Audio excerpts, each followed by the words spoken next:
188 যে কার্যপ্রণালী বিধি আছে সেটাকে উল্লেখ করা হচ্ছে, রেফারেন্স হিসেবে দেওয়া হচ্ছে। আমি একটু নুসরাত তাবাসসুমের অভিজ্ঞতা শুনি বিল নিয়ে এবং সংসদীয় স্থায়ী কমিটি গঠন নিয়ে।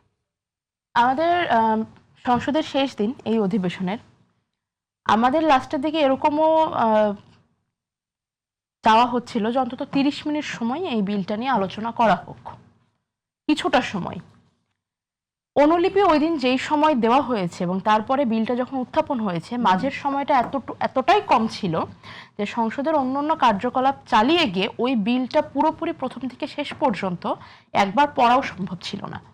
এবং শুধুমাত্র ইনভেস্টমেন্ট বাংলাদেশ আইনটাই নয়, আরো বেশ কয়েকটি বিলের ক্ষেত্রে এরকমটা হয়েছে। দেখুন, সংখ্যাগরিষ্ঠ হ্যাঁ ভোটে বিল পাস, আমি এই পদ্ধতি নিয়ে কোনো কথাই বলবো না, আমি ও আলাপেই যেতে চাই না। এটা সত্য যে অনেকগুলো বিলের ক্ষেত্রে বিরোধী দলের সাথে পর্যাপ্ত আলোচনা করে একটা মোটামুটি ঐক্যমতে এসে বিলগুলো উত্থাপন করা হয়েছে এবং পরবর্তীতে পাস হয়েছে।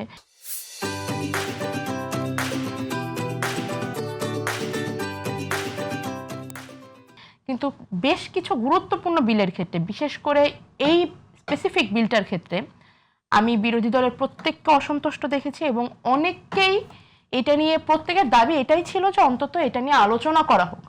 বিন্দুমাত্র আলোচনা না করে বাজেট অধিবেশনের মতো গুরুত্বপূর্ণ একটা অধিবেশনের শেষ দিনে তড়িঘড়ি করে বিল উত্থাপন, কোনো ধরনের, এমন আগের দিনও যদি অনুলিপি প্রেরণ হতো তাহলে সংসদের প্রথমে 30 মিনিট এটা নিয়ে আলোচনা হতে পারত। বেশ কয়েকজন সংসদ সদস্য এটা নিয়ে আপত্তি জানিয়েছেন। সংসদ প্রায় উত্তপ্ত হয়ে উঠেছিল, বিশেষ করে লাস্টের দিকে আমি যতটুকু মনে করতে পারি এরকমও বলা হয়েছে যে তাদের যদি, এমনকি বিরোধী দলের পক্ষ থেকে লিখিতও দেওয়া হয়েছিল, সেই লিখিত বক্তব্যগুলো নিয়ে কোনো ধরনের কোনো কথা না বলেই সেই লিখিত অভিযোগগুলোকে, লিখিত পয়েন্টগুলোকে খণ্ডন করে দেওয়া হয়েছে। আমার কাছে মনে হয় এটা খুবই একটা বাজে প্র্যাকটিস হলো এবং খুবই বাজে একটা নিদর্শন হয়ে থাকলো। আমি একজনকে ওই দিন দেখিনি যারা সন্তুষ্ট মনে এটা নিয়ে মন্তব্য করেছে। এমন না যে বিরোধী দল এটা অপোজ করতে চাচ্ছিল, কিন্তু এটা নিয়ে আলোচনা করা, এটা আপনার কাছে কি মনে হয় যে এটা কোনো একটা ভুল হয়ে গেছে, ত্রুটির কারণে হয়েছে? এখানে মানসুরা বলেন কারিগরি ত্রুটি হতে পারে। আমি মনে করি না এটা কারিগরি ত্রুটি। ইচ্ছাকৃত কেন করতে পারে? আমি এটাকে কারিগরি ত্রুটি মনে করি না। কেন? কারণ এটা যদি ওই একটা বিলের ক্ষেত্রে হতো আমি ধরে নিতে পারতাম এটা কারিগরি ত্রুটির কারণে, কিন্তু যেখানে সংখ্যাগরিষ্ঠতা আছে, বিল তো তাদের হ্যাঁ ভোটে পাস হয়ে যাবে, তাহলে সময় দিলে প্রবলেম কি হতো? কেন আপনার অন্য কারণ আছে বলে মনে হয়? দেখুন, আমার কাছে মনে হয় যে যদি আমি সংসদের বাইরে থাকতাম তাহলে আমি বলতাম যে এটা জাস্ট ক্ষমতা আছে তাই চর্চা করা, কিন্তু সংসদে থেকে আমি সে কথাটা বলতে পারি না। আমার কাছে মনে হয় যে এটা যে কারণেই করে থাকুক না কেন, এটা অনুচিত কাজ হয়েছে। বর্তমানে সরকারের কাছে ক্ষমতা রয়েছে পর্যাপ্ত জনবল হায়ার করা এবং কাজ করিয়ে নেওয়া, কাজ করা।